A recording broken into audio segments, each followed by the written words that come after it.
Afternoon.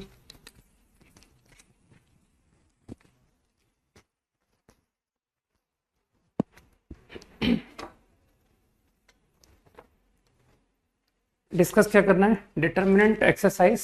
कौन सी exercise है पहले ये बताओ।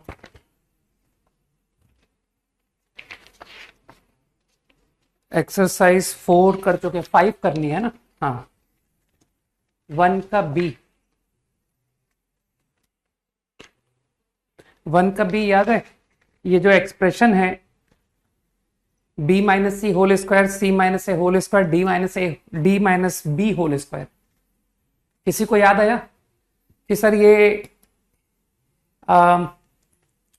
सीक्वेंस हॉलन-नाइट है ना? सीक्वेंस का हॉलन-नाइट में ये प्रॉब्लम था कि प्रूव करो this is equal to a minus d का होल स्क्वायर। याद आया? मैंने कहा था ना हॉलन-नाइट प्रिलिप्को से क्वेश्चंस आते हैं, तो उसके आगे से कंटिन्यू करते हैं ना कि ये क्वेश्चन एक्सरसाइज 6 आई थिंक में प्रूव हो चुका है कि if a B c d are in GP, तो ये जो स्क्वायर्स का सम लिखा हुआ है ये a माइनस डी का होल स्क्वायर डन इन हॉलन-नाइट। ठीक है ना?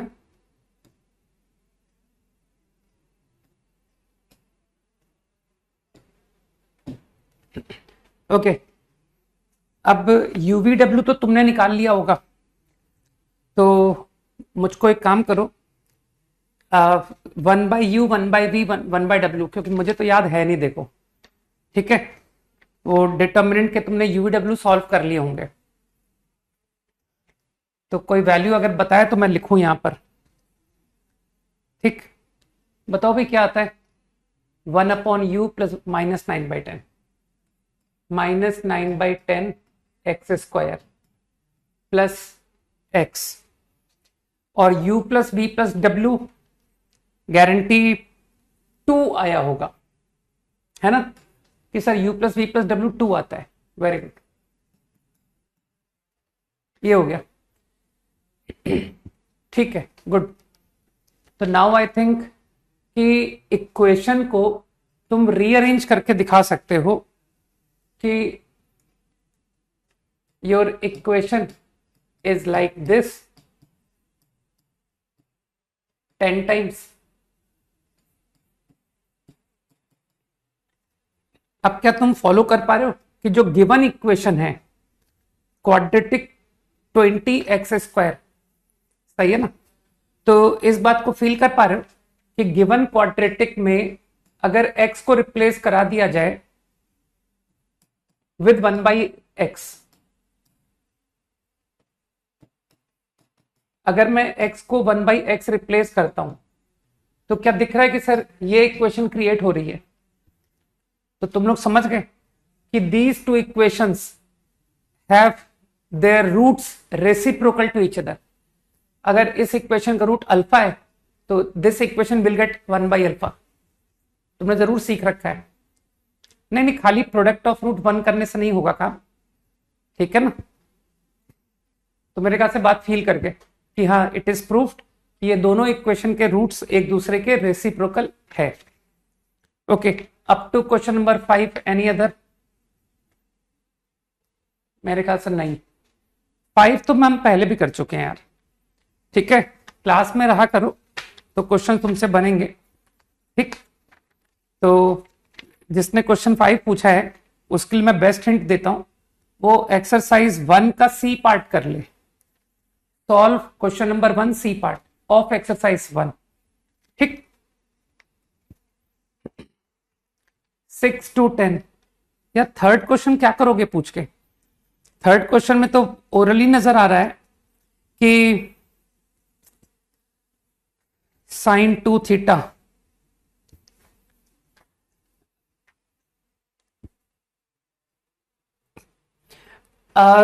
R1 plus R2 plus R3 की फीलिंग आ रही है।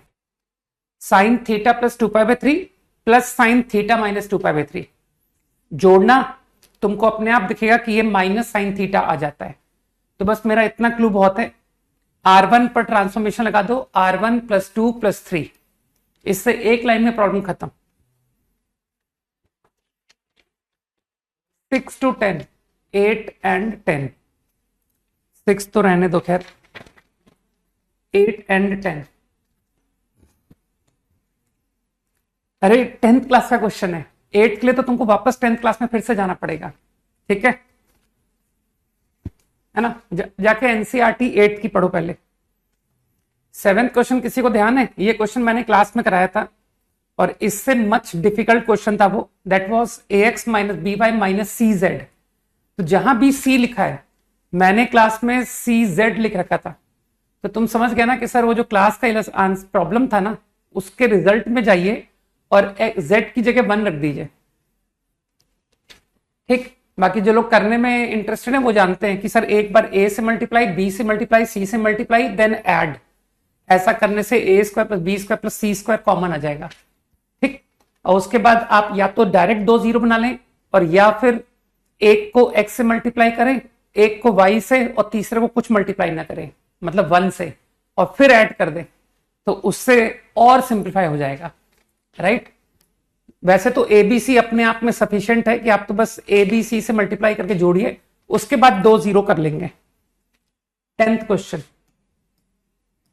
चलो अच्छा 10th क्वेश्चन अब आया, क्योंकि अब आने से मुझे फायदा हो गया,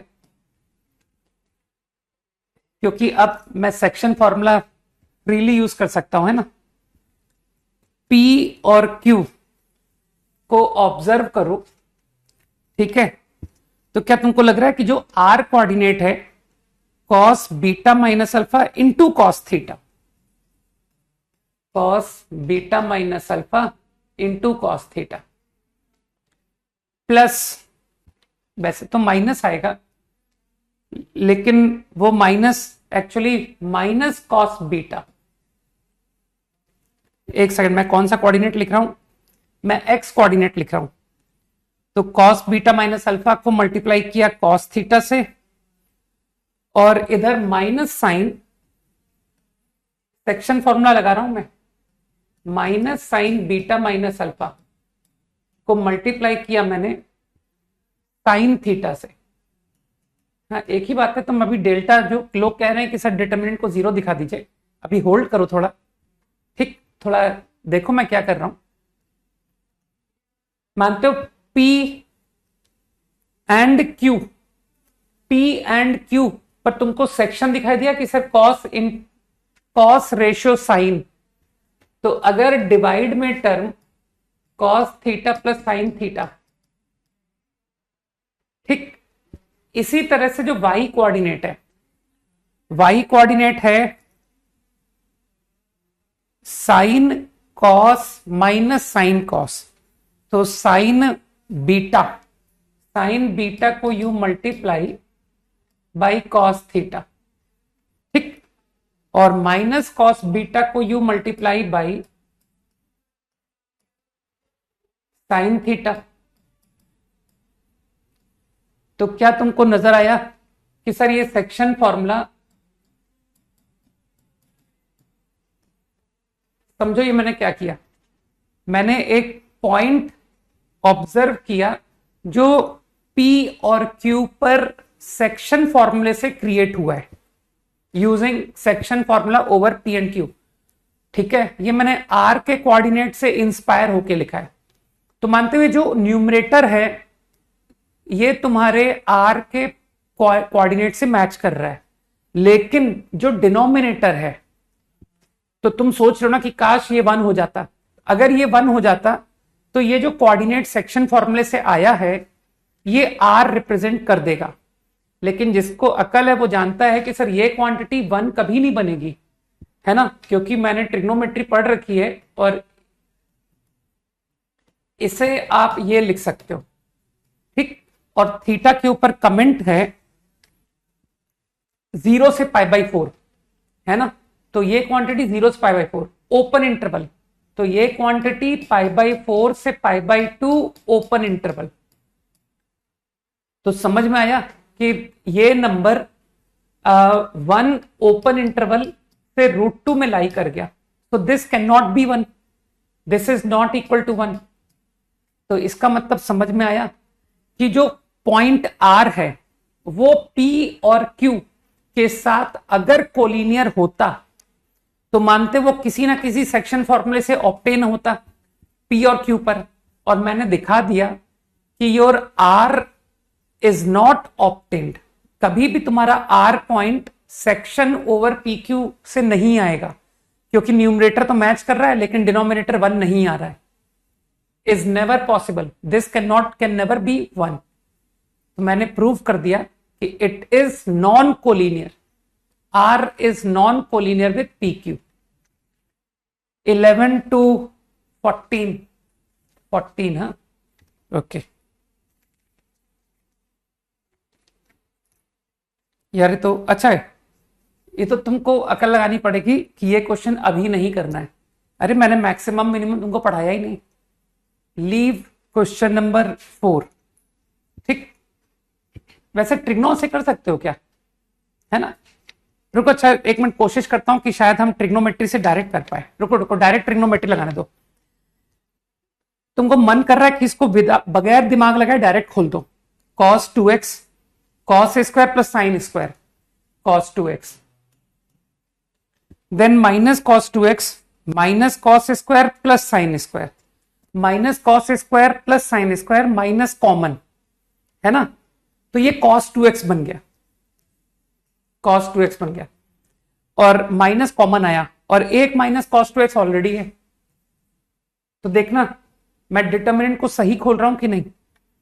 plus sign 2x minus sine cos minus sine cos, ये माइनस साइन 2x बन गया ना, तो माइनस साइन स्क्वायर 2x। एक बार देख लो, minus sine cos into sine 2x। ये मैंने सही खोला है कि नहीं? जल्दी से हाँ बोल दो, सही है। तो इसका मतलब है ये cos 2x plus cos 4x, या इसको क्वाड्रेटिक से कर दें कि सर इसको cos 2x में क्वाड्रेटिक बना दीजिए ना, ठीक है ना? तो कुछ इंटरवल दिया है क्या इसने? जैसी तुम्हारी मर्जी, जैसे करना चाहो। fx attain maximum at 1 at 0। तुमको लगता नहीं सर ये हिट एंड ट्रायल से हो गया?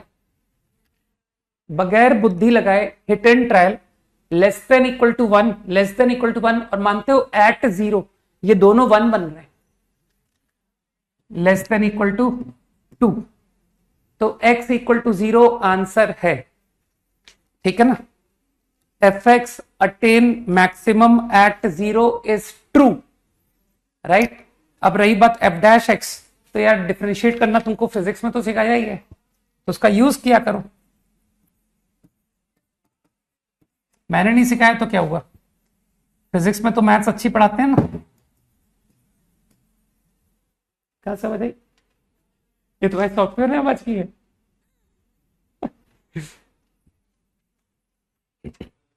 ठीक है,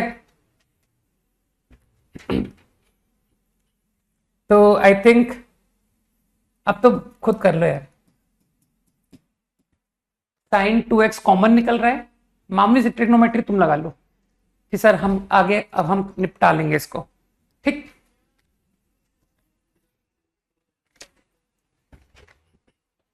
तो f डैश एक्स 0, ट्रिग्नोमेट्री के क्वेश्चन मैंने तुमको पढ़ाया हुआ है ना, you can do now.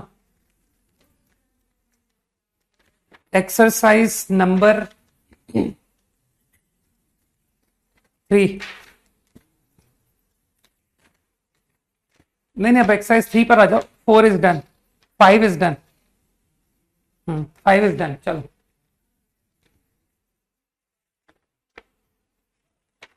1 to 5, नहीं आज मुझे ध्यान है, आज मैंने कहा था डिटरमिनेंट की 3 खत्म करने को, कुछ लोगों को याद होगा। 3 नहीं दिया था, ओनली 5। चलो ठीक है, ठीक है, नेक्स्ट क्लास है ना।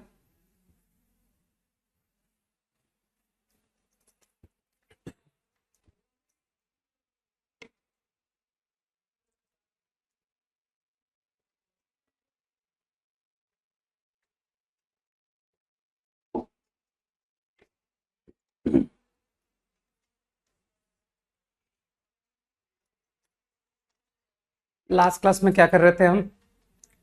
कुछ स्ट्रेट लाइन की फॉर्म्स बताई थी, है ना? ठीक है, डिटर्मिनेंट एंड एवरीथिंग, राइट?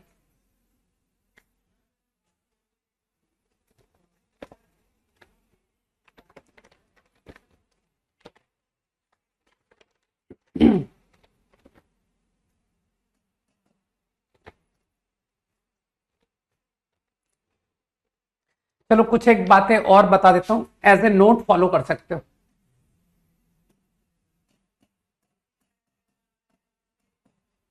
ठीक है, कुछ छोटे छोटे से note you can follow. Line having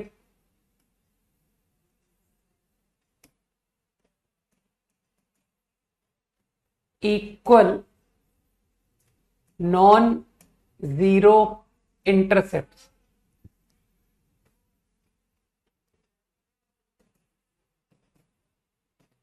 on coordinate axis.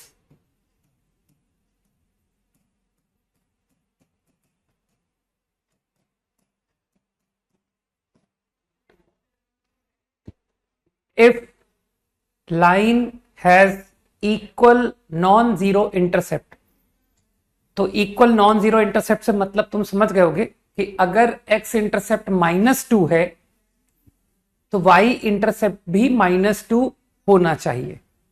यही मतलब हुआ ना कि सर x इंटरसेप्ट -2 तो y intercept also -2, like this.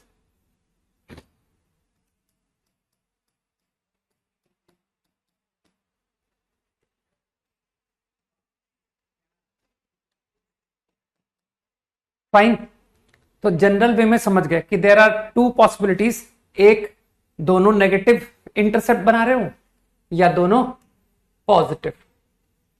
तो तुम चाहो तो जनरल एग्जांपल समझ सकते हो कि a, 0, 0, a should be same, ठीक है ना? डजंट मैटर कि a पॉजिटिव है या a नेगेटिव है। तो क्या तुम स्लोप देख सकते हो?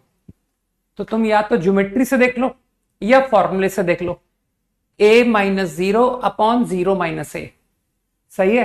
और लोग तो ज्योमेट्री से भी देख सकते हैं कि सर ये लेंथ और ये लेंथ बराबर है तो ये 45 डिग्री है, तो स्लोप tan 45 थोड़ी हुआ, स्लोप तो tan 135 हुआ, है ना? तो this implies slope of line should be -1। तो I will directly apply in problems.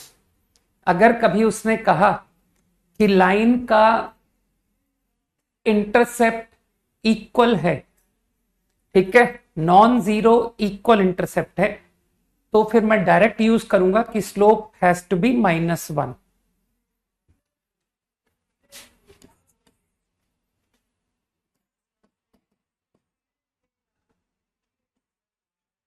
if line has equal non-zero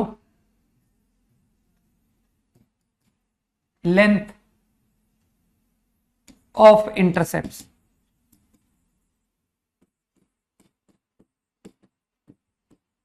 on coordinate axis,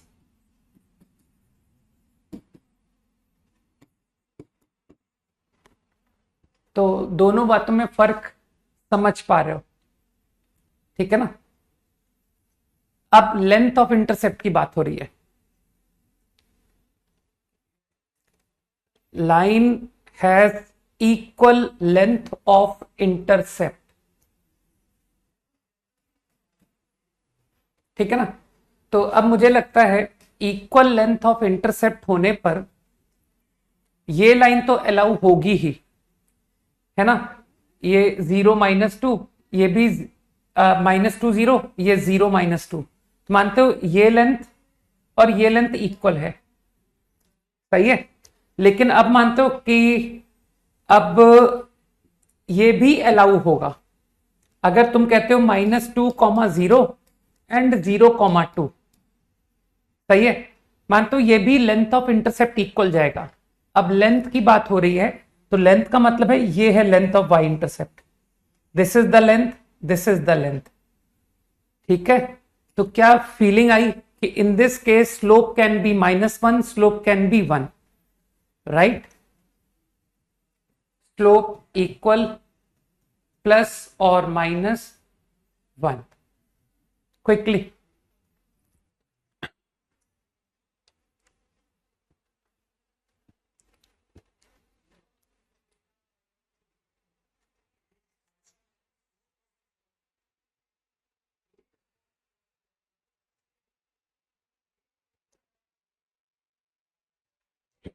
आगे जो भी चैप्टर्स में स्ट्रेट लाइन की जरूरत पड़ेगी तब तुमको ये सारी कुछ भी बातें बताई नहीं जाएंगी, ठीक है?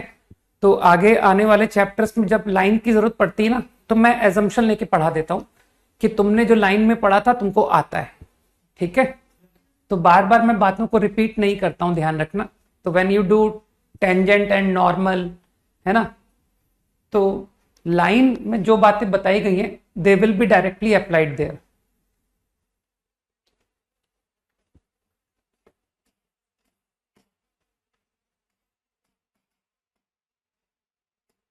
If line is equally inclined,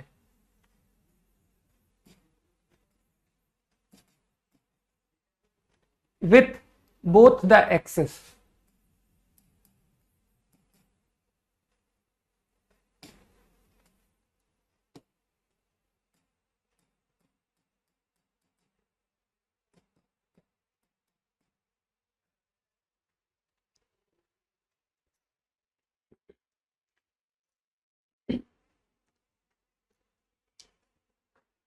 line दोनों एक्सिस से इक्वली इंक्लाइंड है।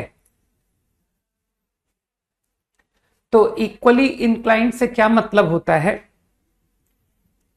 मानते हो अगर मैं दो लाइन के बीच के एंगल की बात करूं तो तुमको देखना हमेशा दो आंसर नजर आएंगे कि सर ये एक्स एक्सिस है, ये लाइन है, ठीक है?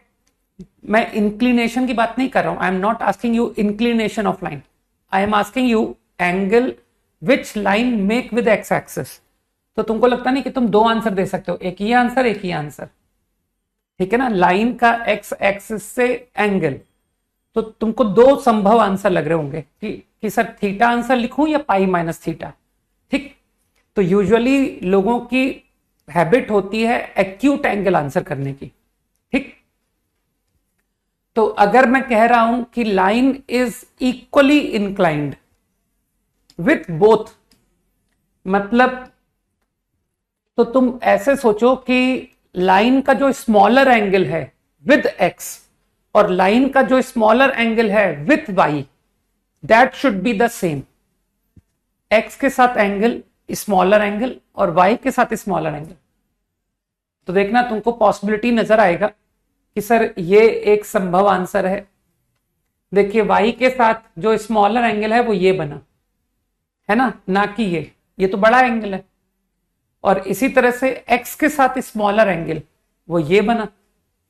तो अगर ये दोनों इक्वल है, if two angles are equal, तो क्या तुमको दिख रहा है कि सर इस केस में लाइन का स्लोप 1 हो गया क्योंकि ये राइट आइसोसेल्स ट्राइंगल दिख रहा है। This is 45, this also is 45 क्योंकि ये 90 है, ठीक? हो सकता है कि तुम कहो कि सर ये भी एक पॉसिबल आंसर है। Line like this, smaller angle with y axis will be this angle, smaller angle with x axis will be this angle. तो अगेन आई एम इंटरेस्टेड कि इसका जो भी स्मॉलर एंगल है with x with y that should be the same. तो both the angles are equal. तो क्या follow हुआ कि सर ये भी 45 एंगल, लेकिन इस केस में स्लोप फॉलो कर रहा हूं कि sir this time slope is tan 135, ये होगा स्लोप, ठीक? तो now I can again observe कि इक्वली इनक्लाइंड विद कोऑर्डिनेट का मतलब है slope by observation is either 1 और -1।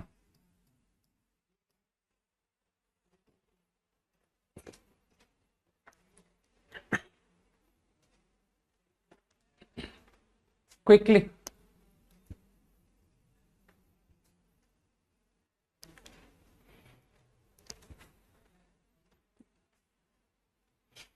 ऐसी तो पता नहीं कितनी सारी स्ट्रेट लाइंस हो गई ना, लोग समझ पा रहे हैं कि सर स्लोप 1 की हाउ मेनी लाइंस, है ना, कोई गधा पूछ रहा है हाउ मेनी लाइंस, तो बताओ भाई इसको स्लोप 1 की कितनी लाइंस होती हैं। ठीक, बोर्ड की ठीक से तैयारी करो, है ना। कुछ लोगों को तो मुझे यही कमेंट करना पड़ जाएगा लगता है ना, क्या ढंग से एनसीईआरटी पढ़ लो भाई, राइट। ओके, थोड़े थोड़े से पॉइंट्स और बताता हूं जो कि तुमको प्रॉब्लम सॉल्विंग में बहुत मदद करेंगे।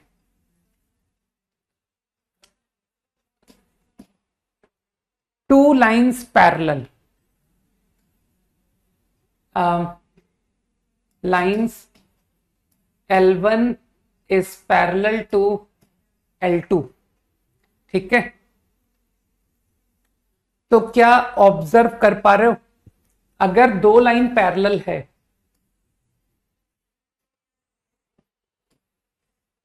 तो यार दोनों का स्लोप सेम होगा, दोनों का इंक्लिनेशन सेम होगा। पैरेलल लाइंस इमेजिन करो, तो मैं स्लोप को m1 और m2 बोल रहा हूं, स्लोप्स, तो m1 is equals to m2। ठीक, अब एक इंटरेस्टिंग बात और बताता हूं। समटाइम्स तुमको एक लाइन मैंने दे दी, मान लो, तो मेरा क्वेश्चन क्या है सुनना, I am interested to write a line which is parallel to 3x minus 2y equal to 4. I want to write a line parallel to this. ठीक, तो इतना तो क्लियर हुआ ना कि there will be infinite such lines. एक given line को parallel line there will exist infinite. ठीक,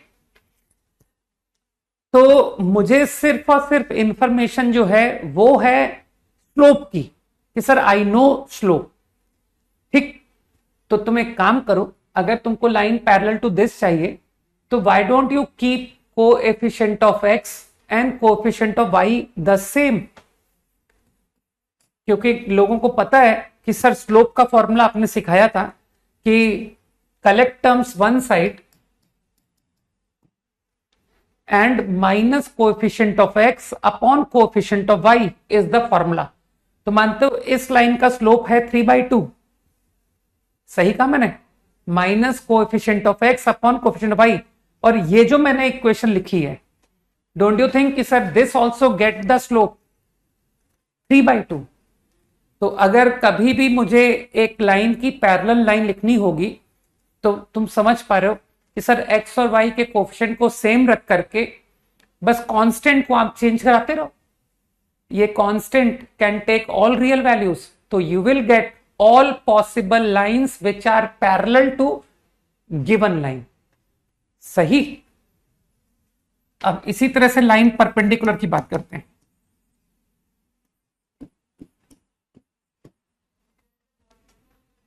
L1 and L2 are perpendicular। ठीक, तो one line is like this and other line perpendicular to it। तो तुमको तो मामूली से ज्योमेट्री का तो फीलिंग है ही कि सर एक लाइन का इंक्लिनेशन है थीटा, तो अगली लाइन का जो इंक्लिनेशन है, ये मैंने एक्स एक्सिस बना दिया, तो एक्सटीरियर एंगल की मदद से 90 प्लस थीटा, ये दोनों के स्लोप दिख गए मुझे। तो एक का स्लोप है tan थीटा, तो जो अगला है उसका स्लोप है π/2 plus theta which is minus cot theta. Easy, तो यू कैन सी कि यार ये तो m1 m2 -1। तो लोग रटते हैं लाइंस पैरेलल, लाइंस परपेंडिकुलर के स्लोप में रिलेशन, इजी। स्लोप्स का प्रोडक्ट -1। अब फिर से मैं तुमसे वही क्वेश्चन पूछ रहा हूं। I want you to write lines perpendicular to line ax plus by plus c is 0 will be। ठीक है, बात को ध्यान से समझते जाते हैं। मैंने कहा ना, अभी प्रॉब्लम सॉल्विंग में जब चीजें क्विक हो जाएंगी तब टेंशन होगी कि यार ये इन्होंने लाइन की परपेंडिकुलर लाइन डायरेक्ट कैसे लिख दी। तो तुम इतना तो समझ चुके हो ना कि ये एक गिवन लाइन है। तुम एज्यूम करो कि ए बी सी मुझे नोन है। ठीक, a B c are known. तो I want to write a line which is perpendicular to this. तो मैं पहले रटवा रहा हूं कि कैसे लोग रटते हैं। को एफिशिएंट ऑफ एक्स और वाई को इंटरचेंज कर दो और किसी एक का साइन चेंज कर दो, दोनों का नहीं, किसी एक का, आइदर एक्स और वाई। समझ गए? और अब तुम जानते हो कि सर कांस्टेंट तो कुछ भी ले सकते हो आप। Constant you are free to take, say c dash, where c dash is what? C dash is all real numbers. C dash को आप कुछ भी लो, उससे मुझे कोई फर्क नहीं पड़ता। तो मेरे ख्याल से जिन लोगों ने स्लोप का फॉर्मूला लास्ट क्लास में सीखा था वो लोग समझ गए कि सर इस लाइन का स्लोप तो है -a/b। याद आया ना कि इसका स्लोप -a/b। लास्ट क्लास में मैंने रटवाया था, minus coefficient of x upon coefficient y. तो ये लाइन का स्लोप है -a/b और ये लाइन का स्लोप है b/a। तो मानते हो -a/b और b/a का प्रोडक्ट -1। तो इसका मतलब है कि ये जो मैंने लाइन एज्यूम की है ये सही एज्यूम की है। तो ये छोटे छोटे से कंसेप्ट्स मैं प्रॉब्लम में डायरेक्ट यूज करूंगा। ठीक, तो मैं नहीं चाहता कि उस वक्त हमको कुछ सरप्राइज मिले कि यार ये कैसे लिख दिया। ठीक, तो I will be using directly in problems. Remember, condition for two lines parallel, condition for two lines perpendicular, how to write a line perpendicular to a given line, how to write a line parallel to a given line. ठीक,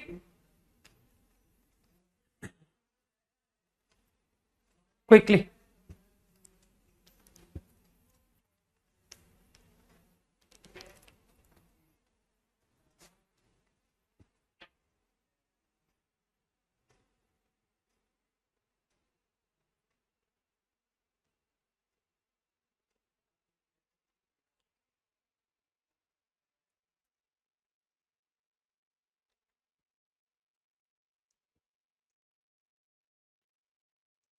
okay,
find out.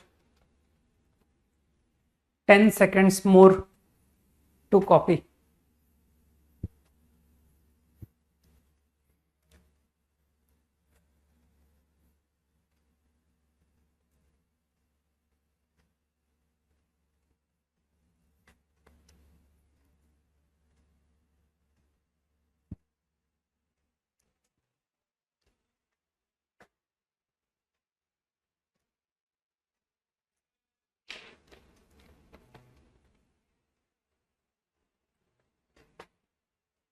Copied है ना, करो answer निकालो.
पहला हो गया ना.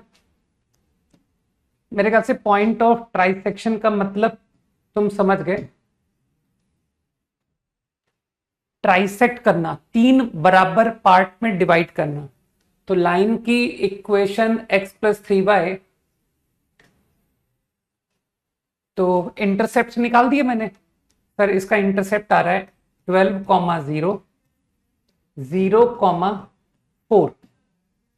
अब ये कह रहा है कि portion intercepted between coordinate axis, मतलब इस पोर्शन को ट्राइसेक्ट करो, 3 बराबर हिस्सों में डिवाइड करो.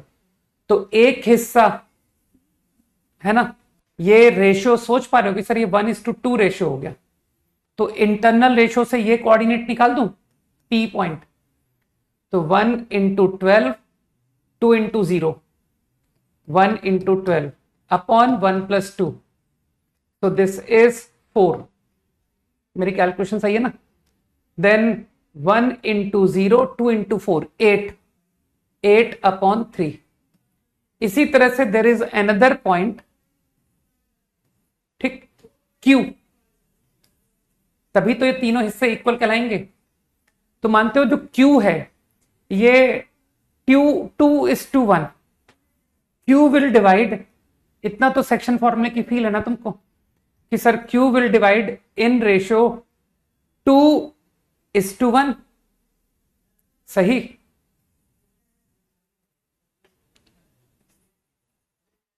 अरे Q ये था यार, चलो कोई नहीं.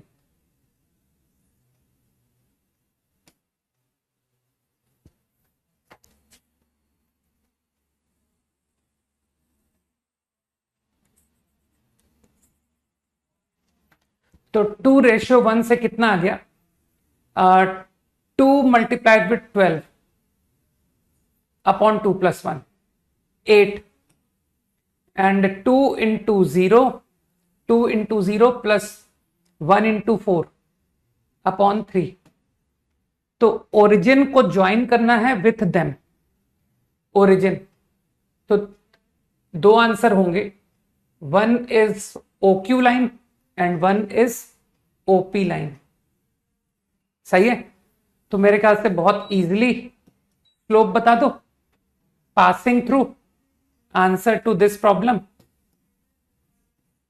passing through 0, 0 and having slope 4/3 - 0 upon 8 minus 0। Last class में सिखाया था, माई आंसर इज y बराबर x बाई 6, एक आंसर। और ये answer 8 by 3 minus 0 upon 4 minus 0 into x minus 0। तो your answer is 2 by 3x। मेरी कैलकुलेशन ठीक है ना? 2 पॉसिबल आंसर्स।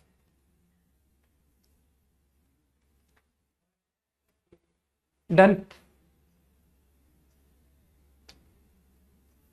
अगला, ज्यादा टफ सवालों के जवाब देना थोड़ा मुश्किल होता है ना, कि लाइन की इक्वेशन नोन है और उसके इंटरसेप्ट कैसे निकालते हैं, टू डिफिकल्ट है ना। वो एक्स एक्सिस को कहां कट कर रही है उसको निकालना एक असंभव प्रोसेस है, और इसी तरह से लाइन कहां वाई एक्सिस को कट कर रही है उसे भी निकालना वो तो और भी असंभव है ना। ये सब बातें कैसे निकाली जाती हैं? सोच करके, सोचते हैं तो निकल आता है।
पहला पार्ट तो कुछ ज्यादा ही इजी था, है ना। First question, non zero equal intercept अभी भी रट के आए हैं, -1 स्लोप, तो ये तो डायरेक्ट ही हो गया, पासिंग थ्रू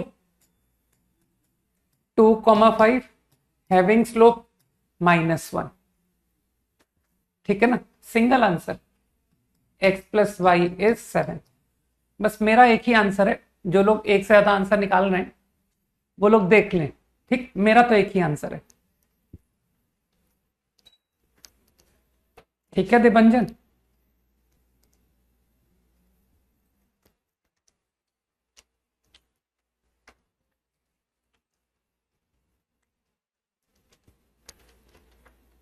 अभी अभी पढ़ाया था, मतलब इतनी छोटी बुद्धि अपने पास कैसे हो सकती है कि अभी अभी बताई चीज और अभी तुरंत ही भूल गए।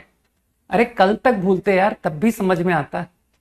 तुमने तो सेकंड्स भी नहीं लिए भूलने में।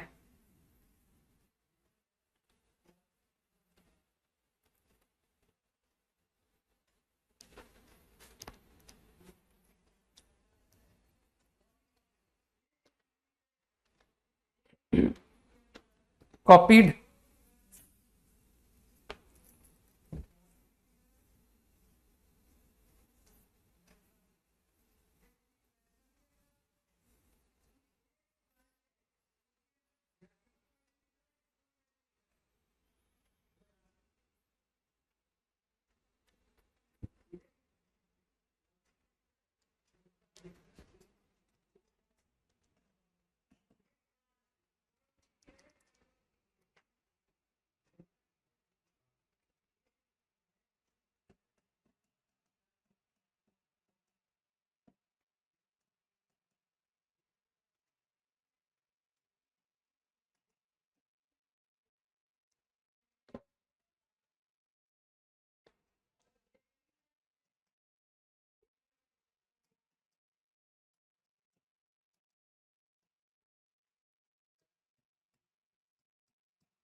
इसके आई थिंक हाँ दो दो आंसर बोल रहे हो ना, गुड। क्योंकि समझ पा रहे हो कि सर आपने इसमें बताया तो है नहीं कि 15 डिग्री रोटेट कैसा, एंटी क्लॉकवाइज क्लॉकवाइज, ये तो बताया ही नहीं है ना। तो इसलिए नेक्स्ट प्रॉब्लम के दो आंसर्स होंगे, तो 1,0 एंड 2,1 को ज्वाइनिंग लाइन, ये लाइन है ठीक।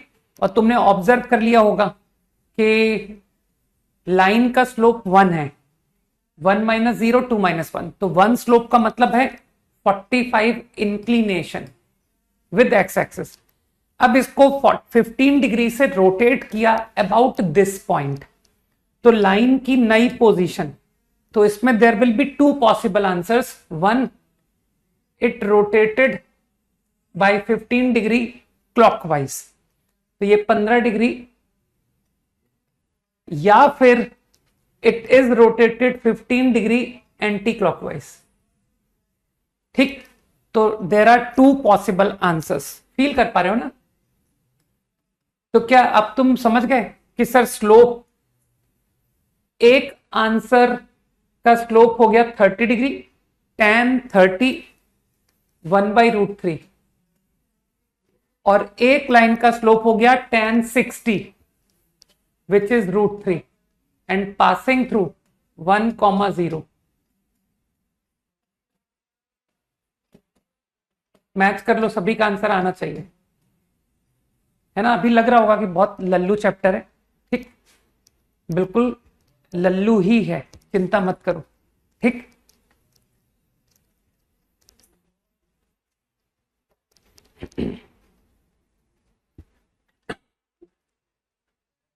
जैसे solution of triangle Lallu chapter है ना, बस उसी लेवल का लल्लू चैप्टर ये भी है, उसी लेवल का, ठीक।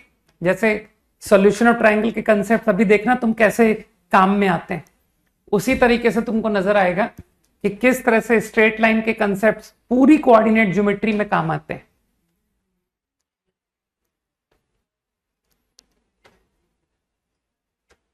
Next question.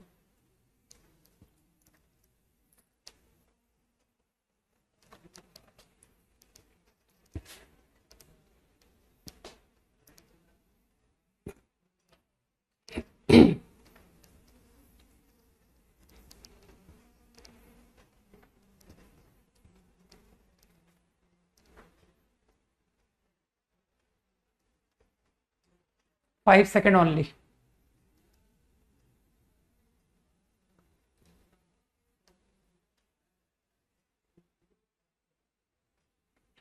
ओके,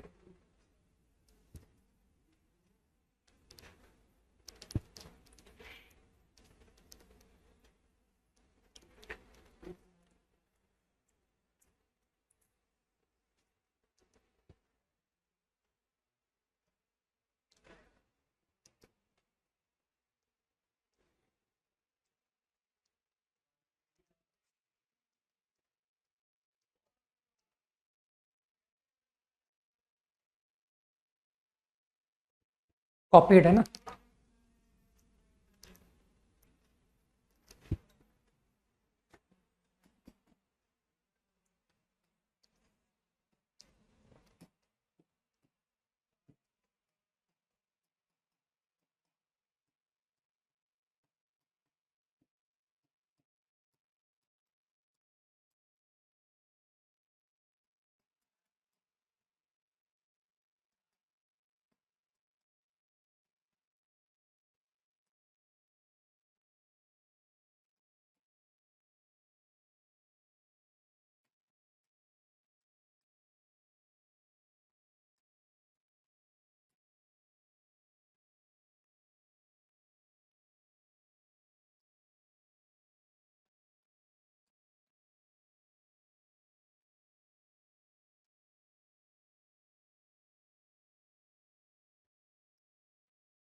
कर लो, फिर देखते हैं।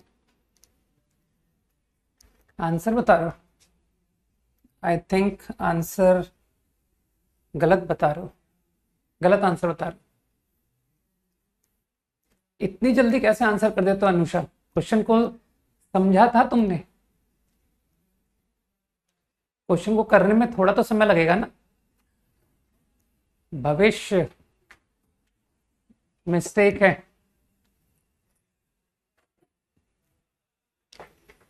किसी भी ज्योमेट्री के प्रॉब्लम को, हाँ वंश सही है, अगर तुमने कंस्ट्रक्ट करके मीनिंग नहीं समझा और सीधा कैलकुलेशन करने लग गए, तो तुम पहले से माइंड मेकअप कर लो कि या तो तुमसे नहीं बनेगा, और अगर बन गया तो वो और भी बुरा है, क्योंकि उसकी वजह से तुम्हारे 4 क्वेश्चन किल हो जाएंगे। ठीक कि सर इतना गंदा सॉल्यूशन दिया हमने कि उतनी देर में तो हम इसको नहीं करके 4 सवाल और कर लेते हैं। ठीक, तो इसलिए प्रॉब्लम का मतलब जो है ना, समझना कंपलसरी होता है मेरे ओपिनियन में। ठीक, कि क्वेश्चन में गिवन है कि 4,1 पॉइंट से पासिंग लाइन, और ये भी गिवन है कि it should make a triangle with x axis with y axis, x और वाई के साथ ट्रायंगल बनाना चाहिए इन फर्स्ट क्वाड्रेंट। ठीक, तो लोग समझ चुके हैं कि सर नेगेटिव स्लोप की लाइन होगी, गारंटी। मान लो this is the line which make a triangle in first quadrant with coordinate axis. तो इतना ऑब्जर्वेशन समझ में आया कि मैं बगैर सॉल्व किए कह सकता हूं कि पॉजिटिव स्लोप की लाइन तो इम्पॉसिबल है। चाहो तो करके देख लो कि सर मैं तो पॉजिटिव स्लोप की लाइन ले रहा था, लेकिन इसने तो यार एक्स और वाई के साथ ट्रायंगल फर्स्ट क्वाड्रेंट पे बनाया ही नहीं। ये देखो ट्रायंगल कहां बना रहा है, यहां बना रहा है कि सर ये रहा ट्रायंगल विद कोऑर्डिनेट एक्सिस। सही है ना? तो इसका मतलब ये पॉजिटिव स्लोप इम्पॉसिबल। ठीक, अब तुम्हारी मर्जी है कि तुम कैसे करते हो। मुझे तो मन कर रहा है इंटरसेप्ट फॉर्म में जाने का। यार लेट ए, मुझे पहले से क्लियर है कि ए एक पॉजिटिव क्वांटिटी है। लेट बी, ठीक, तो मानते हो एक तो मुझे ट्राइंगल का एरिया दिया गया है, हाफ ए बी इज 8, तो ए बी बराबर 16। सही। और एक रिलेशन मुझे और पता है। तुमको मन नहीं कर रहा कि सर लाइन की इक्वेशन इंटरसेप्ट फॉर्म से लिख लो? This line is x by a, y by b is 1। अब तुमको मन नहीं कर रहा है कि सर 1,4,1 को इसमें पुट करा दीजिए। 4 by a plus 1 by b is 1। अब मेरे ख्याल से थॉट काम कर रहा होगा। टू इक्वेशन टू अननोन, है ना? ये तो 10th क्लास का क्वेश्चन आ गया। टू इक्वेशन टू अननोन, तो अब तुम मैनिपुलेशन कैसे भी करो कि यार हटाओ मैं बी को रिप्लेस कर रहा हूं। 4 by a 1 by b is a by 16। अब तो कैलकुलेशन करो भाई।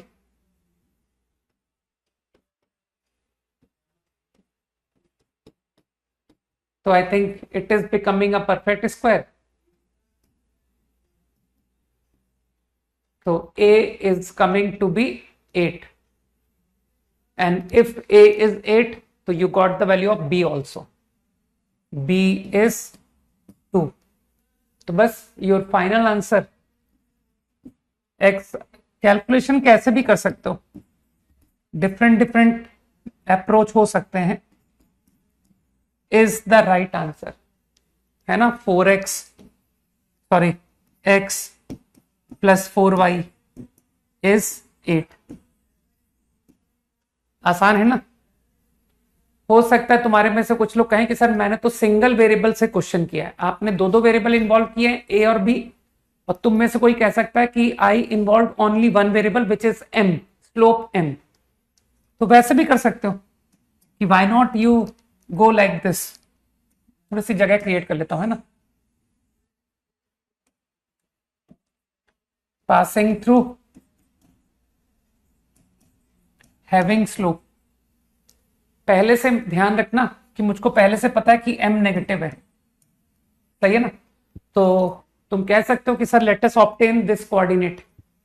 तो x इंटरसेप्ट y0 पुट करके 4 - 1/m। मेरी कैलकुलेशन जब गलत हो जाए तो बता देना, ठीक है। This is the intercept. Now this intercept put x0, you get 1 - 4m। तो तुम देख पा रहे हो कि सर ये दोनों पॉजिटिव वैल्यू है, this length into this length, ये लेंथ के बराबर ही तो है क्योंकि ये एक पॉजिटिव नंबर है। तो half into base into height 4m - 1 upon m into this is 8। ऐसे भी कर सकते हो, ये भी अच्छा सॉल्यूशन है। तुम लोग के स्कूल की कैलकुलेशन तो बहुत जबरदस्त है ही कि सर आपको पता है मैं आपको गणित सिखाता हूं, है ना, आपकी कैलकुलेशन सुधारते हैं। चलो, तो 4m - 1 होल स्क्वायर को इधर ले आया, प्लस 16m इज 0। और फिर तुम लोग अपने स्कूल के स्किल्स से बताना कि सर देखिए ये पता है, आपको पता है ये स्कूल में फॉर्मूला आपने सीखा है कभी, a - b whole square plus 4ab लिखा हुआ है ये, तो that is a plus b whole square. तो देखो तुम लोग अगर रेगुलर रहते स्कूल में, अगर अच्छे से मन लगा के पढ़ते, तो तुम लोग की कैलकुलेशन कितनी जबरदस्त होती, सोचो। ये सब स्कूल में सिखाया जाता है ना। तो I think here also I got -1/4। Slope is -1/4। What do you right in bracket? जो भी लिखा है सही लिखा है यार, कैलकुलेशन में क्या तुम्हारी मदद करूंगा मैं, सब कुछ सामने है, सब सामने है तुम्हारे, है ना। यू हैव टू अंडरस्टैंड कि ये सब कैसे लिखा गया है, ठीक है ना। मैंने तो हाफ बेस हाइट निकाल दी करेक्टली, सब सामने ही तो है। ये कोऑर्डिनेट, ये कोऑर्डिनेट, ये लाइन, कहाँ गई लाइन, ये रही लाइन, सब सब निकाला हुआ तो है। कुछ अपने आप थोड़ी आया है, कोई कटिंग भी नहीं की मैंने, कहाँ कुछ काट पीट ही नहीं की, है ना। मैं तो बेचारा 7th 8th क्लास की गणित लगाता रह गया, ये तो 7th 8th में पढ़ाया जाता है। खत्म हो गया क्वेश्चन। चलो नेक्स्ट।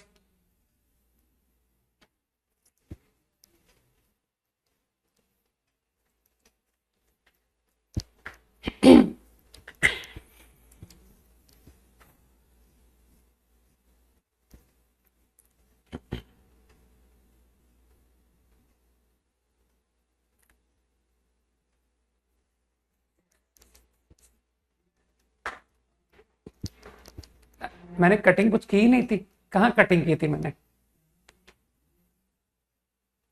नेक्स्ट प्रूफ करना है तुमको।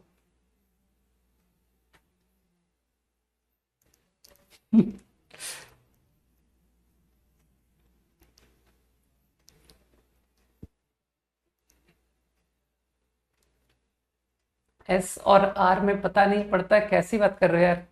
ये देख, ये आर है, इतना तो साफ है, ये एस है, एस ऐसा होता है, आर ऐसा होता है, देखो कितना फर्क है। See the difference, how S look like, है ना, कैसा लगता है, देखो ये एस ये आर, कितना फर्क है दोनों में। ऐसा नहीं लग रहा कि एक ऐसे बेंड करके बैठा है और एक, फील करो कि सर एक ऊंचा होकर के बैठा है ना। अब ये योगा वाली जगह नहीं है, वरना ये दोनों पोज दिखा देता मैं।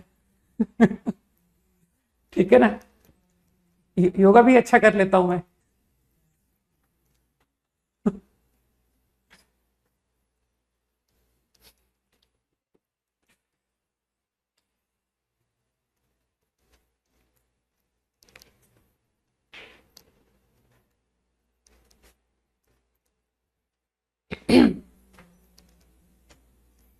हम्म, करो करो क्वेश्चन करो।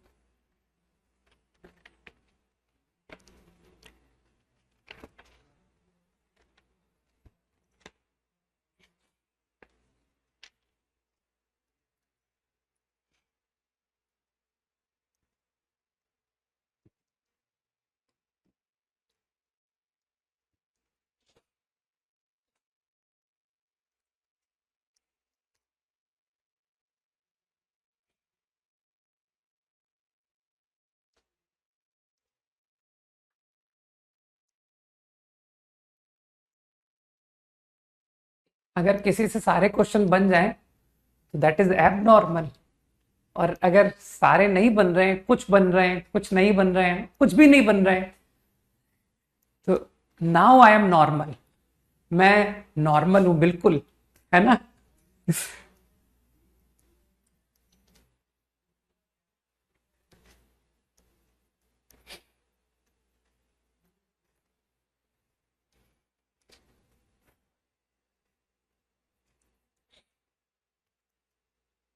क्वेश्चन में इंफॉर्मेशन तो समझ ही चुके हो ना, coordinates of A B C known है, और ए का एक्सटर्नल एंगल बाइसेक्टर प्रूव करना है, निकालना भी नहीं है, प्रूव करना है।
बना किसी को? हाँ, तो सब लोग खुश होना सीखो, ठीक है ना। हम सब एक जैसे लोग हैं, ठीक। हम लोग इतनी आसानी से चीजों को नहीं सीख पाते, ठीक है ना। हम लोग जो है उस कैटेगरी में आते हैं जो after doing a lot of practice तब जाकर के एक्सीलेंट हो पाते हैं, ठीक। और जो एक्सेप्शनल लोग होते हैं, ठीक, वो एक्चुअली डे वन से सब लगाने लग जाते हैं। उनको जरा सा बताओ और वो इतना सारा करके दिखा देते हैं कि यार अब आप बस थोड़ा सा पढ़ा दो, उसके बाद वो सारा कुछ अपने आप कर लेते हैं। लेकिन मेरा ऐसा ऑब्जर्वेशन है कि जो नॉर्मल लोग होते हैं वो लोग ज्यादा अच्छा राइज करते हैं, क्योंकि उनको क्या है ना, थोड़ा मुश्किलों की भी आदत होती है, हार्ड वर्क की आदत पड़ जाती है कि सर हम ना मुश्किल से कर पाते हैं, तो हम लोग थोड़ा हार्ड वर्क और पुट करते हैं, ठीक है ना। तो chances of success become greater. अरे बहुत मुश्किलों से मुझसे भी प्रॉब्लम्स होते हैं, बहुत मुश्किलों से, ठीक है ना। After doing a lot of practice, ठीक। तो आई गेस कि तुम लोग समझ चुके हो कि सर डिटर्मिनेंट के बारे में आपने एक स्टेटमेंट दिया था। कुछ लोगों को याद आया मेरा स्टेटमेंट कि किसी भी लाइन की इक्वेशन डिटर्मिनेंट में कैसे लिखी जाती है। Remember, I want 2 points lying on it. किसी को स्टेटमेंट याद आया कि नहीं, कि आपको एक्सटर्नल बाइसेक्टर की इक्वेशन चाहिए, तो मुझे 2 पॉइंट चाहिए, जिसमें एक पॉइंट तो ए, दूसरा पॉइंट, उसके लिए क्यों बेचारे एक्स सेंटर को इन्वॉल्व करते हो? हाँ, इतनी छोटी सी बात के लिए एक्स सेंटर की क्यों चर्चा मिला रहे हो? तुमको ये भी तो मालूम होगा कि ए का external bisector divide the opposite side in the ratio of side containing the angle, तो सी रेशियो बी, है ना। तो बस तुमको इतना पता होना चाहिए कि सर ये एक्सटर्नल रेशियो में डिवाइड करेगा, ठीक। C ratio B. कुछ लोग मेरी बात को समझ गए कि this point is going to divide BC. पढ़ा रखा है मैंने, और ये आज नहीं पढ़ाया है, ये सॉल्यूशन ऑफ ट्राइंगल में पढ़ाया था। सी इज टू बी, ओके। तो आई थिंक सेक्शन फॉर्मूले की मदद से ई का coordinate C multiplied with x3 B multiplied with x2, external ratio लगाना सब लोग सीख लो भाई।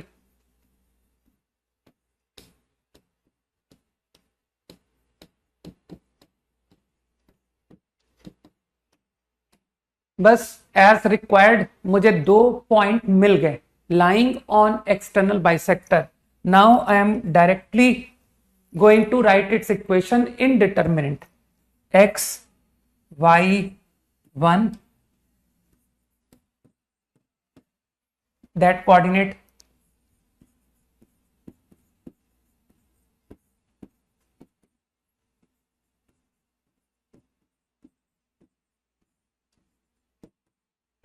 is 0। अब थोड़ी सी डिटर्मिनेंट की जो कैलकुलेशन स्किल्स हैं वो यहीं पर कर देता हूं। तुमको आंसर से मैच कराना है तो यू डेफिनेटली विल से कि सर b माइनस सी से मल्टीप्लाई कर दीजिए, है ना। तो चलो कर दिया मल्टीप्लाई। तुम तो जानते हो स्केलर मल्टीप्लाई होता है किसी एक रो से, तो मैंने रो 2 में मल्टीप्लाई कर दिया। तो समझ पा रहे हैं लोग कि सर ये आ गया, ठीक। और वो b माइनस सी को 0 से मल्टीप्लाई करने से तो यही रहेगा। अब तो तुम समझ पा रहे हो कि सर अब 2 डिटरमिनेंट में तोड़ दीजिए सम। तो क्या तुमको लगता नहीं कि इसके बाद मुझे ये लिख देना चाहिए sum of determinant first and second row same, और थर्ड रो के अबाउट स्प्लिटिंग कैसे होगी bx2 by2 b। तो डोंट यू थिंक कि sir b is out, bx2 by2 b common आ गया। अगला determinant first and second same पढ़ाया है ना डिटरमिनेंट तुमको, minus c x three minus c y three minus c. तो मानते हो माइनस सी कॉमन, ये देखो minus c common, and here I get x3 y3 1। आसान है, हो गया, प्रूफ हो गया। Your equation of external angle bisector will be this 10 seconds।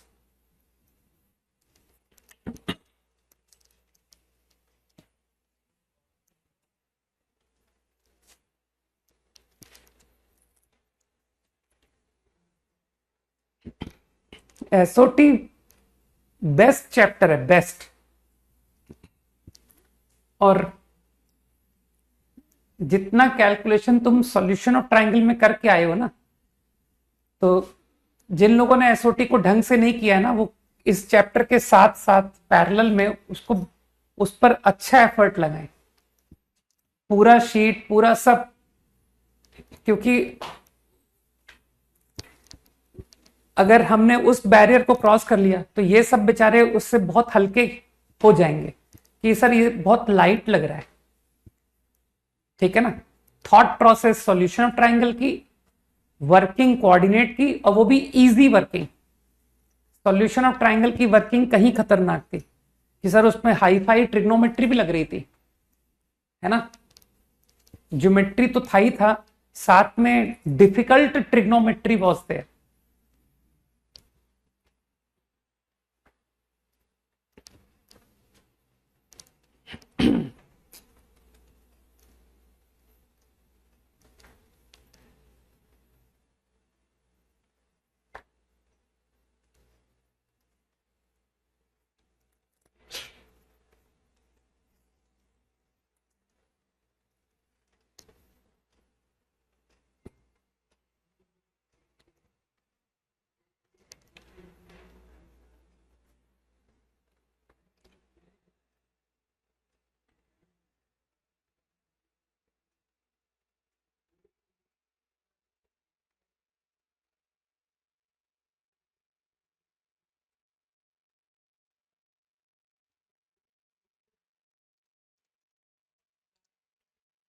अरे इस क्वेश्चन को ज्यादा हाई फाई मत बनाओ, ठीक है। डिटर्मिनेंट में आंसर चाहिए ना तुमको, एटलीस्ट डायग्राम तो बनाते कि सर मैंने ए से पैरेलल लाइन बीसी को ड्रॉ कर दी, ठीक। इसकी इक्वेशन वो भी डिटर्मिनेंट में चाहिए। तो अपने मेथड से कभी हटने की जरूरत नहीं है, ठीक है, कि मैं तो वही करूंगा जो मुझे बताया गया है कि how to write line parallel indeterminant. तो उसके लिए तुम्हारा आइडिया तुमको पता है कि नहीं, कि सर मैं कुछ भी करके ये लाइन पर एक पॉइंट ढूंढूंगा, मुझे इस लाइन पर लाई करने वाला कोई एक कोऑर्डिनेट दे दो, फिर मैं आपको लाइन की इक्वेशन डिटर्मिनेंट में दे दूंगा, ठीक। तो I am interested in one point on it other than a, ठीक। तो एक काम क्यों नहीं करते यार, ये सब थॉट पे पहले भी यूज कर चुका हूं, अगर तुमको ध्यान हो। मैंने क्या किया, ये पैरेलल है ना, देखना तुमको याद आएगा कि सर एसओटी में आपने इस कंसेप्ट से क्वेश्चन किया था। ये लाइन पैरेलल है, मैंने एक लाइन सी से पैरेलल बनाई, this is parallel to A B, ठीक। मानते हो ये पैरेललोग्राम बन गया, सही, ये पैरेललोग्राम बन गया। तो क्या तुमको लगता नहीं कि सर ये कोऑर्डिनेट बहुत आसानी से निकाला जा सकता है यूजिंग डायगोनल्स बाइसेक्ट। ध्यान करो, मैं आइडिया पहले भी यूज कर चुका हूं, कोई भी बात मैं पहली बार थोड़ी करता हूं, ठीक है। बस वो एक बार यूज हो गया उसके बाद तो रिपीटिशन मिलना शुरू हो जाता है। तो अब तो तुम समझ रहे हो कि सर डायगोनल्स बाइसेक्ट से ओरली करो, इसको एक्स वाई मन में पढ़ते हुए x प्लस एक्स टू, अरे बाई टू काट दिया यार मैंने, x1 plus x three, so x1 plus x three minus x two. कुछ लोग समझ गए मेरी बात को, है ना, comma same y1 plus y three by two, y plus y two by two, two cancel, so here is y1 plus y three minus y two. बस मेरे ख्याल से जिस बात में मैं इंटरेस्टेड था वो ऑब्टेन हो गया। तो your answer to line in determinant form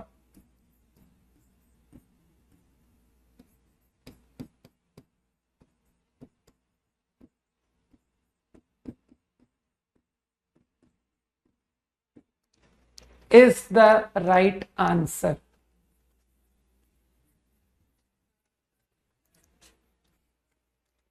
ठीक है,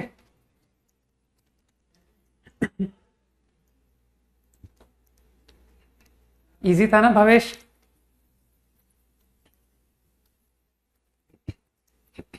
लगे रहो, कभी ना कभी तो क्वेश्चन बनेंगे ही, है ना।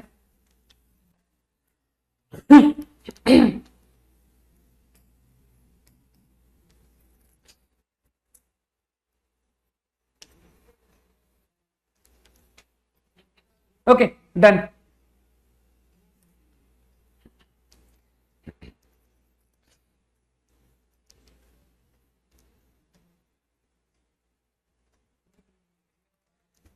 चलो एक स्ट्रेट लाइन की एक लास्ट फॉर्म और डिस्कस करते हैं, इससे तुम्हारे सारे फॉर्म स्ट्रेट लाइन के कंप्लीट हो जाएंगे, that is parametric form. This is my most favourite form, ठीक है, क्योंकि आगे जाकर के यू विल फाइंड कि सर सर्कल, पैराबोला, एलिप्स, ठीक, में कुछ ज्यादा ही काम आता है।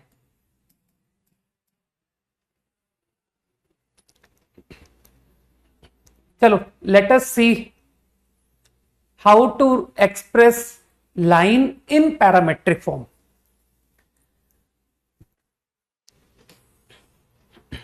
लाइन के लिए तुमको क्या चाहिए होता है, तुमको स्लोप चाहिए होता है और तुमको पॉइंट चाहिए होता है, ठीक। मान लो one point on line is x1 y1, slope या इंक्लिनेशन एक ही बात होती है कि सर आप या तो इंक्लिनेशन बता दो या स्लोप बता दो, एक ही बात है।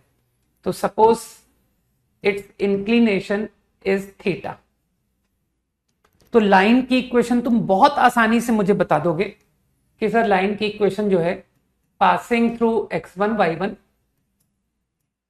हैविंग स्लोप tan थीटा, ये आपकी लाइन की इक्वेशन हो गई। गुड, बिल्कुल सही कहा तुमने कि सर हाँ यही लाइन की इक्वेशन है। अब देखना तुमको अपने स्कूल की 9th क्लास याद आने वाली है कि इसको थोड़ा सा रीअरेंज करके मैंने क्या किया, आई सेड कि चलो इसे इस तरह से लिखते हैं।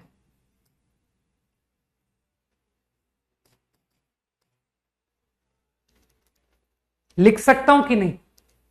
Your equation by rearrangement can write like this. अब तुमको अपने 9th क्लास के सर याद आएंगे कि यार वो 9th क्लास में सर जब रेशो पढ़ा रहे थे तो कहते थे कि जब भी a by b equal to c by d लिखे तो बराबर कुछ लिख लिया करो, के। तुम्हारे सर ने कहा होगा ना इसको के लिख दिया करो, ठीक है ना। रेशो एंड प्रपोर्शन में लोगों की हैबिट होती है ना कि रेशो को फट से कुछ बोल देते हैं, राइट। तो यार मैं, तुम्हारे सर ने के कहा होगा लेकिन मैं उसको आर कह रहा हूं, तो बुरा मत मानना है ना कि यार हमारे सर ने गलत पढ़ा दिया, इक्वल टू के पढ़ाया जबकि वो तो इक्वल टू आर होता है। ठीक है, no worry. Now what about r? Don't you think कि sir r is capable of all values? R को आप ऑल रियल वैल्यूज देते जाओ। अब बात की थोड़ी गहराई को समझना, ठीक।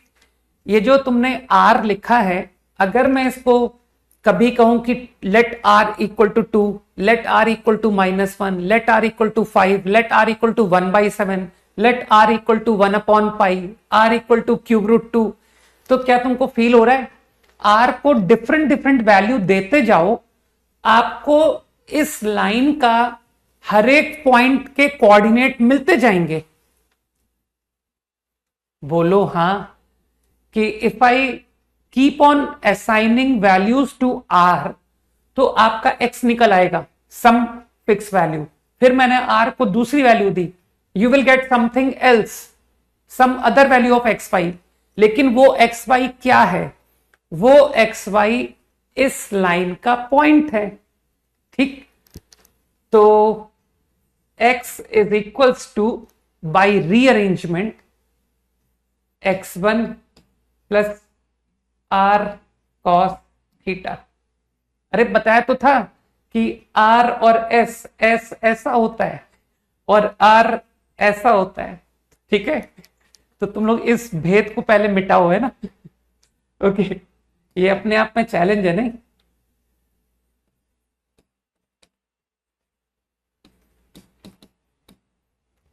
This is the equation of line in parametric form। ये कहलाता है पैरामेट्रिक फॉर्म, जहां पर तुमने लाइन का हर एक कोऑर्डिनेट एक पैरामीटर में दे दिया। इसमें पैरामीटर कौन है? पैरामीटर वो है जो वेरी हो रहा है।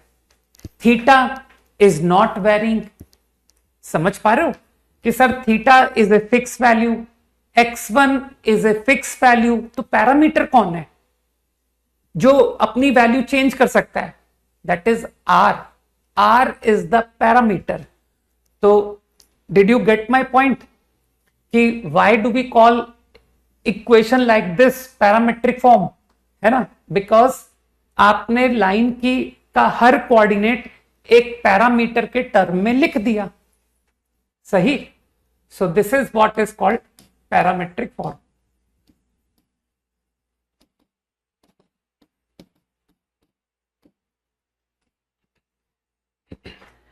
अभी इस पैरामीटर की हम थोड़ा सा अंडरस्टैंडिंग और बेहतर करेंगे, ठीक है। तो in this one should be clear कि r is the parameter you can very from -∞ से इंफिनिटी। r को तुम अलग अलग वैल्यूज दे सकते हो।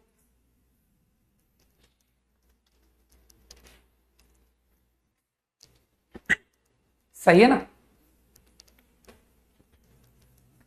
This point is clear. अब चलो थोड़ा सा आर के बारे में अंडरस्टैंडिंग बिठाते हैं कि क्या मैं आर को कुछ मीनिंग कन्वे कर सकता हूं फॉर आर, ठीक।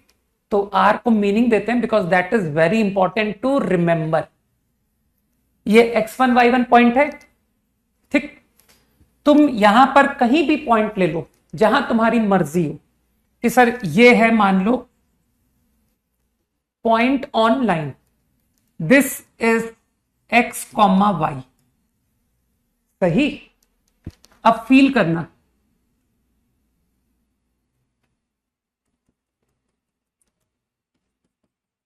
Parallel to Y axis, parallel to x axis, y minus y1, तुम तो जानते हो कि ये डिस्टेंस y माइनस y1 होगा कि y1 माइनस y होगा। जो पॉइंट ऊपर होता है ना उसका y बड़ा होता है। इसी तरह से what is this length is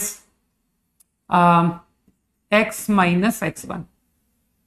तो क्या तुमको फील हो रहा है कि sir this quantity is r cos theta, theta तो ये एंगल है क्योंकि ये लाइन एक्स एक्सिस की पैरेलल है।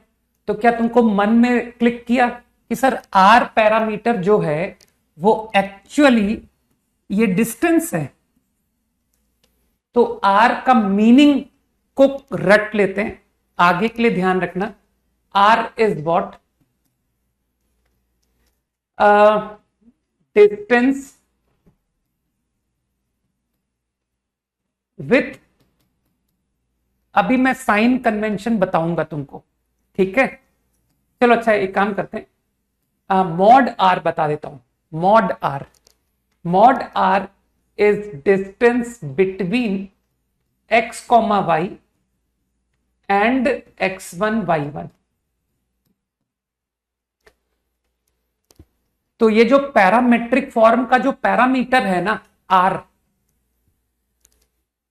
ध्यान से सुनना क्योंकि मैंने कहा ना ये मोस्ट इंपॉर्टेंट फॉर्म है, आगे जाकर के सबसे ज्यादा काम ये आएगी, ठीक है। तो इसलिए इस पर कमांड होना बहुत जरूरी है कि ये जो पैरामेट्रिक फॉर्म का जो आर होता है वो एक्चुअली जो पॉइंट है ना एक्स वाई, ये उस पॉइंट एक्स वाई का डिस्टेंस होता है, ठीक है। अब इसमें एक बात और भी इंपॉर्टेंट है, मैंने आर न्यूमेरिकली बता दिया, ठीक है, कि सारा आर न्यूमेरिकली डिस्टेंस के बराबर होता है, लेकिन मैंने ये क्लियर नहीं किया कि r equal to minus of distance होगा या r equal to plus of distance होगा।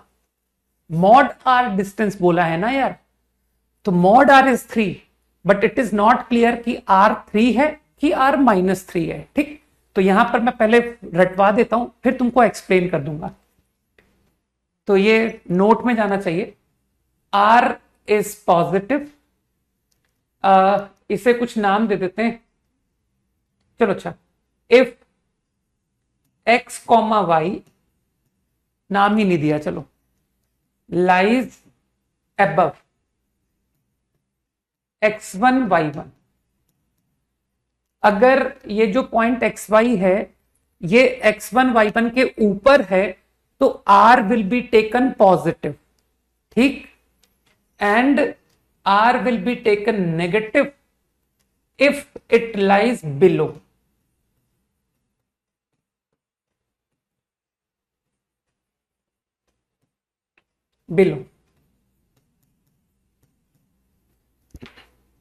अब इसमें सोचने वाली बात है कि यार दो कोऑर्डिनेट अबव और बिलो का क्या फंडा होता है ना, कि सर ये एक कोऑर्डिनेट है एक्स वाई प्लेन में, ये एक कोऑर्डिनेट है, तो अबव किसको कहूं।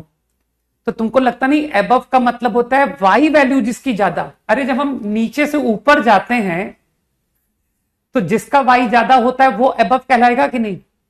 तुमको इस बारे में चिंता करने की जरूरत नहीं कि सर ये तो टेढ़ा है, एक पॉइंट इधर है एक पॉइंट इधर है। अरे तुम उसकी वाई वैल्यू देखो खाली, you come from bottom and go upward, okay, minus infinity से प्लस इन्फिनिटी वर्टिकली जाओ, तो जिसका वाई कम है ना वो बिलो कहलाएगा, जिसका ज्यादा है वो अबव कहलाएगा। बात दिमाग में गई कि कौन सा पॉइंट अबव कहलाता है, whose y coordinate is more, right. तो I think this I will handle easily, fine.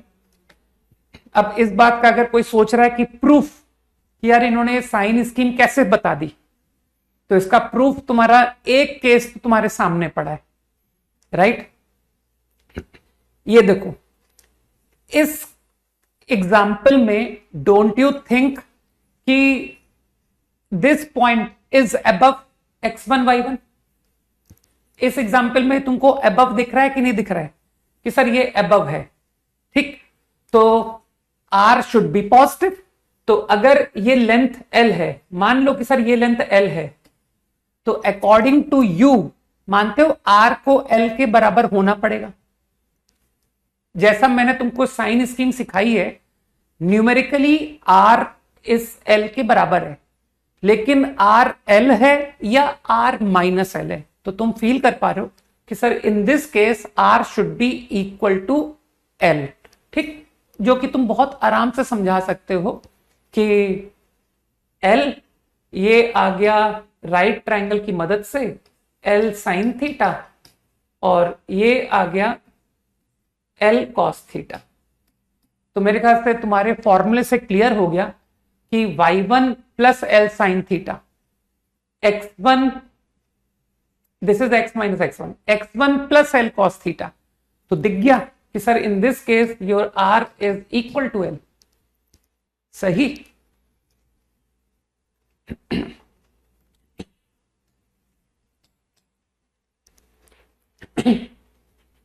देखो इस क्लास में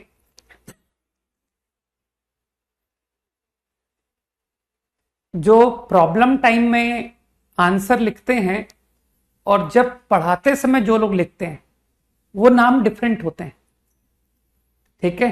कि सर जब आप क्वेश्चन देते हो और आंसर लिखना होता है, तो जो राइट आंसर जिनके आते हैं those names are totally different from the names जो अपीयर होता है व्हेन आई टीच। जब मैं पढ़ा रहा होता हूं तो जो नाम मेरे सामने दिख रहे होते हैं उनसे बिल्कुल डिफरेंट होते हैं, ठीक है ना, क्योंकि वो लोग कंसेप्ट को ना डाइजेस्ट कर रहे हैं, समझ रहे हैं, पूरी कोशिश करके कि क्या बता रहे हैं वो डेप्थ में सोच रहे हैं। तो उनके पास कुछ और करने का है ही नहीं, फुर्सत ही नहीं है, राइट। नाउ अब मैं बात कर रहा हूं कि जो मैंने कंसेप्ट सिखाया दैट इज ऑलवेज वैलिड। कि r को हम पॉजिटिव कब लेते हैं, r को हम नेगेटिव कब लेते हैं। तो कोई दूसरा एग्जांपल ले लो कि मैंने एक्यूट एंगल की लाइन पे दिखाया। अब चलो ऑब्ट्यूज लेते हैं। ये रही ऑब्ट्यूज, ठीक। ये रहा थीटा, x1 y1 कहीं भी ले लो, ये x1 y1 है। अब मान लो कि तुम सोचते हो कि मुझे यहां पॉइंट लेना है, ये xy है, ठीक। तो मैं जस्ट तुमको ये प्रूव करने जा रहा हूं कि जो साइन कन्वेंशन हम सीख करके आए हैं दैट इज ऑलवेज वैलिड, ठीक। ये लेंथ l है, ध्यान रखना मैं कब लेंथ की बात कर रहा हूं, ये डिस्टेंस है बराबर l। तो अब जब मैं x लिखने जाऊंगा तो जो तुमने फॉर्मूला रटा है according to that x1 plus r cos theta है ना, ये मुझको प्रूव करना है ना। मानते हो यहां पर r1 should be taken with plus sign because according to concept, जो कंसेप्ट सीखा है पॉइंट इज अबव। तो तुम्हारे अकॉर्डिंग ये फॉर्मूला बनना चाहिए x1 plus L cos y1 plus L sine, ये फॉर्मूला बनना चाहिए। तो इसको हम प्रूव कर लेते हैं, देखें कि तुम्हारा साइन कन्वेंशन सही है कि नहीं सही है। तो तुम अपने फिर से तरीके से करो कि सर मैंने परपेंडिकुलर ड्रॉप किया, पैरेलल टू वाई एक्सिस कह सकते हो, parallel to x axis from x1 y1, ये 90 सही। ये एंगल पाई माइनस थीटा, एक राइट ट्रायंगल का एंगल नजर आ गया। ये लेंथ कितनी हुई, व्हाट इज दिस लेंथ। तो यू कैन इजिली से कि सर ये y माइनस y1 है। व्हाट इज दिस लेंथ, ये लेंथ कितनी है, तो तुम फिर इजिली कह दोगे कि सर x1 माइनस एक्स है ये, है ना, जो राइट में होता है उसका x बड़ा होता है। कुछ लोग अब तो समझ गए होंगे ना कि लेफ्ट से राइट में x बढ़ता है, x1 इज मोर। ठीक, अब अकॉर्डिंग टू दिस फिगर ये जो लेंथ है, ये लेंथ आ रही है l cos पाई माइनस थीटा। तो x1 minus x is l cos pi minus theta, और तुमको ट्रिग्नोमेट्री आती है, it is minus l cos theta. तो मेरे ख्याल से मेरा रिजल्ट प्रूव हो गया कि देखो x1 plus l cos coming to be x। इसी तरह से l sine pi minus theta, सही, which is l sine theta only. तो आई गेट y बराबर y1 plus l sine theta. तो अब इन फ्यूचर अब मैं डायरेक्ट यूज करूंगा, अगर पॉइंट x1 y1 के अबव है तो पैरामीटर बराबर लेंथ लिया जाएगा, अगर पॉइंट x1 y1 के बिलो है तो पैरामीटर r बराबर माइनस l लिया जाएगा। अब आगे कोई एक्सप्लेनेशन नहीं आएगा कि when to take parameter positive, when to take negative, we will be applying it directly। ठीक, तो class problems we will see in next class। homework let us end determinant now। okay, so exercise 3, क्योंकि ये बहुत easy है ना, अब तो तुमको कुछ दम लगेगा ही नहीं कि सर सब तो खत्म कर लिया हमने, अब एक्सरसाइज 3 में कहां टाइम लगेगा। तो अब तुम एक काम करो, पीटी बहुत ही लल्लू पीटी है, तो मैं एक काम करता हूं, मैं सारे डिस्कस ही नहीं करूंगा, हटाओ। I will only discuss PT3, that's it. PT2 and 1 you yourself do. Okay, कि सर थोड़ा सा होमवर्क हमारे लिए भी छोड़ दो, हम अपने आप ही देख लेंगे। ठीक, तो बस PT3 डिस्कशन करूंगा और डिटर्मिनेंट को एंड कर दूंगा। ठीक, चलो बाय, जय हिंद, ये कल का होमवर्क है। चलो